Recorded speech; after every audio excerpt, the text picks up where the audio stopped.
আচ্ছা নবীন, আমরা যে পানি খাই এর মধ্যে কি শুধু H2O থাকে? আরে না ভাই, বিশুদ্ধ H2O শুধু ল্যাবে পাওয়া যায়।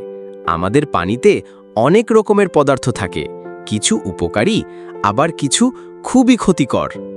ও, যেমন কি কি? দুই ভাগে ভাগ করা যায়, জৈব বা অর্গানিক আর অজৈব বা ইনঅর্গানিক পদার্থ। জৈব পদার্থ বলতে বোঝায় জীবন্ত বা জীবের উৎপন্ন বস্তু, যেমন ব্যাকটেরিয়া, ভাইরাস, শ্যাওলা, জীবাণু, মৃত উদ্ভিদ বা প্রাণীর অণু। বাহ, এত কিছু! আর অজৈব বলতে কি বোঝায়? অজৈব মানে হচ্ছে রাসায়নিক উপাদান বা খনিজ পদার্থ, যেমন লবণ, আয়রন, আর্সেনিক, ফ্লুরাইড, ভারী ধাতু। আচ্ছা, এই সব তো শুনেই ভয় লাগছে, তাহলে কি আমরা প্রতিদিন এই সব খাচ্ছি? যদি পানি সঠিকভাবে বিশুদ্ধ না হয় তাহলে হ্যাঁ, অনেক ক্ষতিকর জিনিস আমরা খেয়ে ফেলি।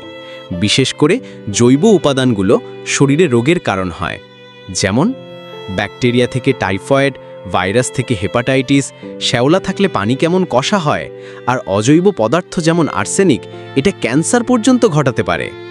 তাহলে কি করা উচিত? পানি বিশুদ্ধ করতে হবে। আরও বা রিভার্স অসমোসিস ফিল্টার একটা ভালো সমাধান। এটা জৈব ও অজৈব দুই ধরনের দূষণই দূর করতে পারে।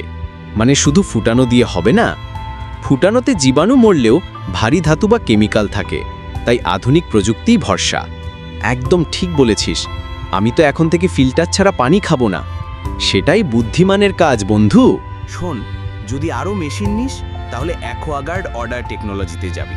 ওরা তোর যেটা প্রয়োজন সেই অনুযায়ী তোকে আরও ওয়াটার পিউরিফায়ার ইনস্টল করে দেবে। আর ওদের সার্ভিস তো অনেক ভালো। আর ওরা তো আমাদের সিরাজগঞ্জেরই কোম্পানি, আমাদের লোকাল ছেলে, তো ভালো সার্ভিস দেবে।